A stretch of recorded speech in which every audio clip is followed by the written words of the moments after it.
Hi guys, and how are you? My name is Diana Daisy from Nairobi, Kenya, East Africa, and today I'll be giving you the tips that you should know before you visit Malaysia and also the things to do when you visit Malaysia. Here it is. First thing first, you should know that Malaysia is a visa free for most countries in the world, and there are some countries that they give up to 90 days visa for you to stay in Malaysia, and some others 1 month depending with the country. Okay. Number two, that you should know that here in Malaysia, everyone minds their own business.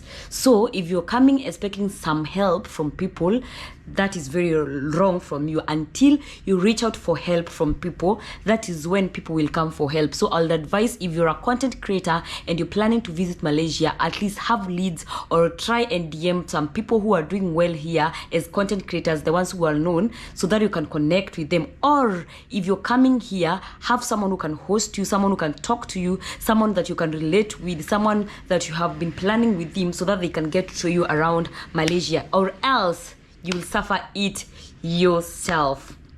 Okay, for content creators, about the place to stay, place to live, it's good to look for hotels, or it's good to book for apartments, Airbnb. And also, if you're on a budget, book for a hostel, because it's very affordable. Some of the hostels is like $6, $7 to $8, depending with whatever you want. So these hostels does not apply for content creators only, but if you're a traveler and you're traveling on a budget. Okay, another thing that you should know, guys, when you're visiting Malaysia, don't come for cultural things, because here they don't offer cultural things. It is known as a touristic country, where you get to see the beauty of the country, the oceans, the views, the islands. Don't expect some things like how you see in Africa or Papua New Guinea or the Solomon Islands, where you get some people with their own cultures. Here, expect to see the beauty and the scenic views about Malaysia. All right. Sorry, I said all right. All right. Another thing that you should know, it's about their currency. Their currency so far, like one euro is equivalent to 4 ringgis. So like their currency, especially if you're coming from a country, if you're coming from West, you'll not feel the pinch too much. But if you're coming from a place where your currency is lower, you'll definitely feel a pinch. So it's very wise for you to budget whatever you want to do and the places that you want to visit. Because if you're not careful, you'll end up spending a lot thinking it's less. Like for my case, I ended up giving like 120 ringgis without knowing that was around 6,000 in my Kenyan currency, and I thought it was just little, because simply it doesn't mean because you're using the currency is small, it's very big to some countries. I don't know whether you're getting me. So like if you go and ask for water and you hear the water is like 3 ringgits, in Kenya, that one is around 150 or 200, you see? So that is what I'm telling you. Always try and do your calculations with your calculator, and also make Google your best friend, or else you will just end up saying, oh, I'm going to buy a trench coat for 120 only ringgits. Oh my God, that is a lot of money that you're going to use, depending with the currency, especially the Kenyan currency. But if you're operating with dollars or something like dirhams, actually dirhams is very, very high compared to here, because I saw 1 dirham is equals to 136 ringgis. One ringgit, I think that is it. Yeah, 1 ringgit. One dirham is equals to 136. So that is very, very expensive for dirhams. So UAE people, you're sorted here. So if you come, you will not feel pinch. But if you're coming from other countries, like the country that is not using dollars and the country that is not using euros, oh my God, and dirhams, you'll feel that is what you'll feel here, because it's very, very difficult for you. Another thing, when you're arriving here, make sure you download Grab app, because that one will really help you a lot, because it will save you from the money that you're using when you're traveling. A lot of cost, a lot of money that you'll be using. Grab is very cheap and very, very affordable. If you're in a position to use a metro, make sure you use metro. Metro is like a train and have their card. They charge around to 4 ringgits, 10 ringgits, 5 ringgits, depending to the places that you're going. So always you just have to be recharging it. But I would request, don't use taxi. Taxi, they are damn expensive. They will vomit everything out of your body. Damn, even your liver. You will not be like, you're walking, you don't have confidence. It's taxis that I've taken. But if you can afford, okay, work with taxis. And also another thing that I let you know, if you order Grab and you see a Mercedes-Benz coming, Harrier, Porsche, just don't get worried. The price is still the same. Oh, for the ones who have been DMing me, I think you're getting to learn a lot of things from this video. Another thing, guys, that you should know when you arrive in Malaysia, the places to visit. Of course, KL, you'll go to Petronas Tower, you'll go to Batu Caves, you'll go to, there's a lot of places that you should visit. The mall, Pavilion Mall, you say all those places, they are very good. And even the Chinatown, so that you can get to see how it is, try local street food. Go to those places, all of them. But again, I would advise, KL is not a good place to stay for the longest time. Just stay there for a period of like 3 to 4 days, or if it goes at most 7 days. And then from there you can go to different islands. Like for me, I stayed there for 7 days, and then I went to Langkawi Island. Langkawi Island is very hot, so when you're visiting Langkawi Island, expect heat. So if you have to carry sunscreen, carry a lot of sunscreen with the highest UV that will protect you. Don't just apply, dive yourself to the sunscreen, especially if you have a sensitive skin. Make sure you dive yourself to the sunscreen, especially also if you're going to any island, because it's very super hot. And also when you are in Langkawi, there's places where you can go, like feeding the eagles, getting jet skiing. You see, jet skiing, okay, I always have a problem with that thing. Jet skiing, amazing views. There's the suspended bridge in Langkawi also, so that you can get to see. Try cable cars also. Those are big options that would really help you when you're enjoying also. And also stay near the hotel, but also the hostels is very good. And make sure when you're in Langkawi, don't miss beach life, especially at night, because you'll get to enjoy. Also, don't get out of your room when it's around 12:03. Just try and get out of your room when it's around 5 p.m. when the sunset is already up, because that's where you get to enjoy without getting burned a lot of time. Because oh my god, if you come with the outfit around 12, this place will be black or you'll be burning red, but this place will be different when you're going home. So make sure you come out of your room around 5 p.m.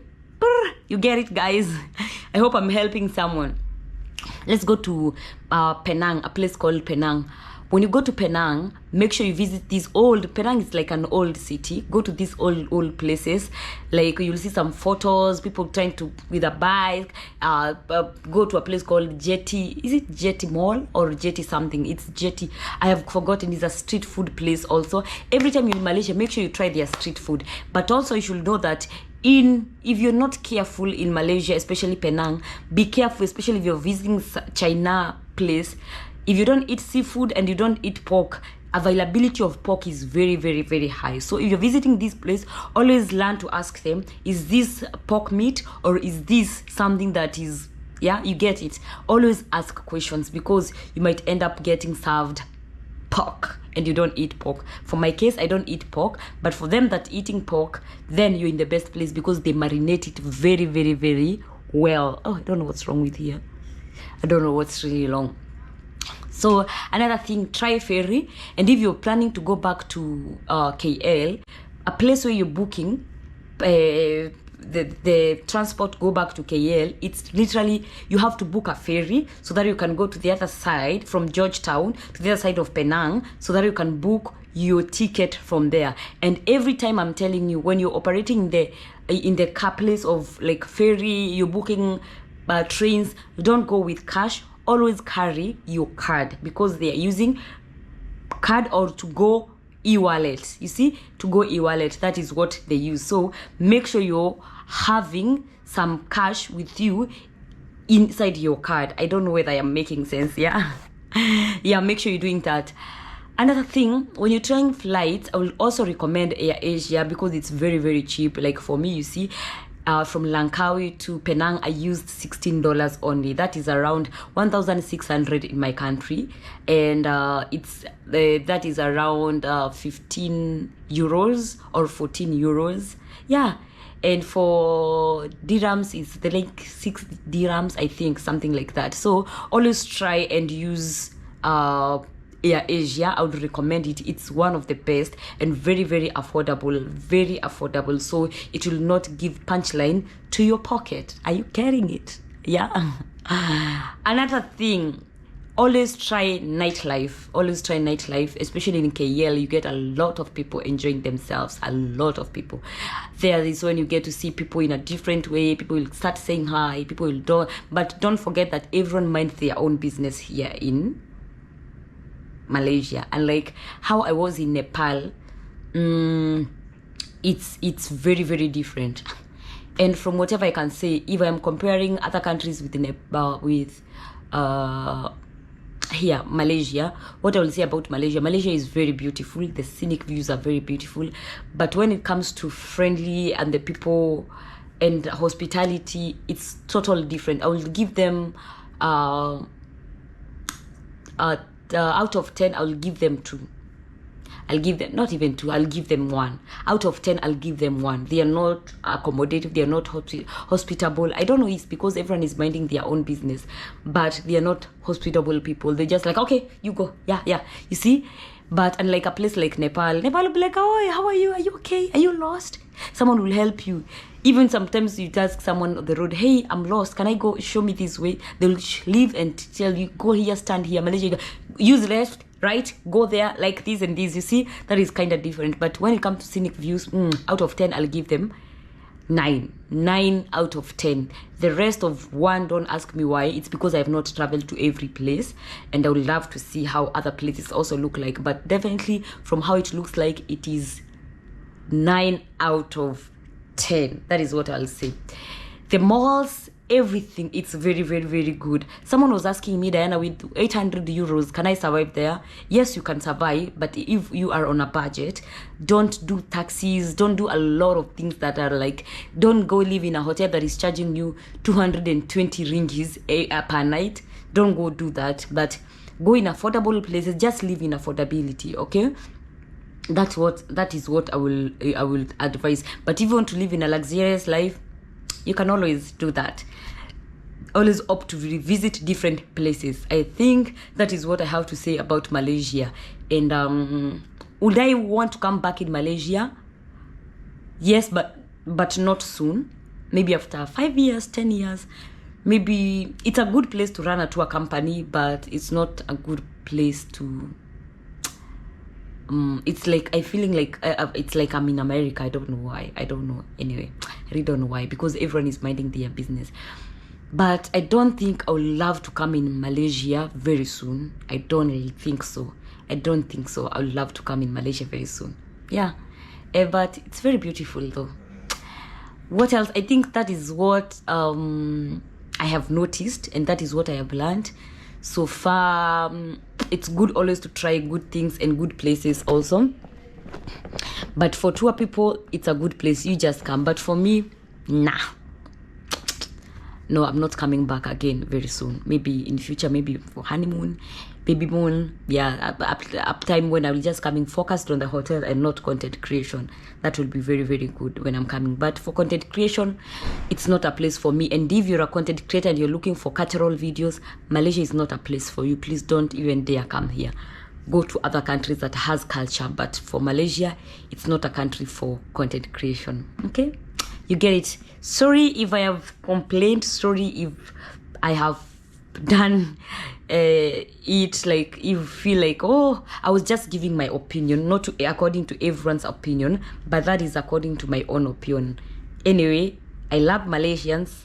I love people that I've met. Also, not everyone is bad, but not everyone is good. So, and I understand that is their nature of life. So my name is Diana Daisy from Nairobi, Kenya, East Africa, and that was my opinion and my view from Malaysia and what I have observed in Malaysia.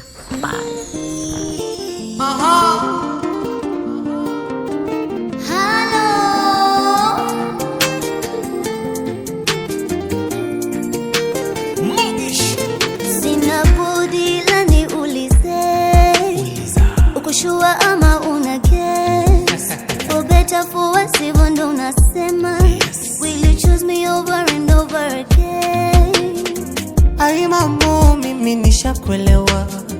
tulia kwangu, I'm gonna take it from here. Nitakosa ndo upate my baby, tajinyima unenepe my baby. Ukinikosea mimi ndo tasema pole my baby. So now will you marry me baby? Leo nimepatikana, nimepatikana, nimetoka soko leo nimepatikana, nimepatikana. We mwanamke wewe, nimekupenda wewe. We mwanamke wewe, nimekuzimia wewe. We mwanaume wewe, nimekupenda wewe. We mwanaume wewe, nimekuzimia wewe.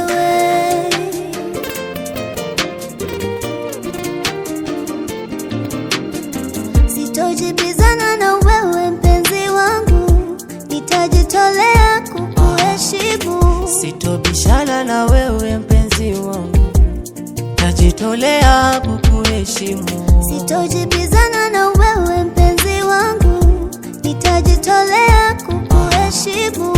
Sitobishana na wewe mpenzi wangu, tajitolea kukuheshimu. Leo nimepatikana, nimepatikana, nimetoka soko leo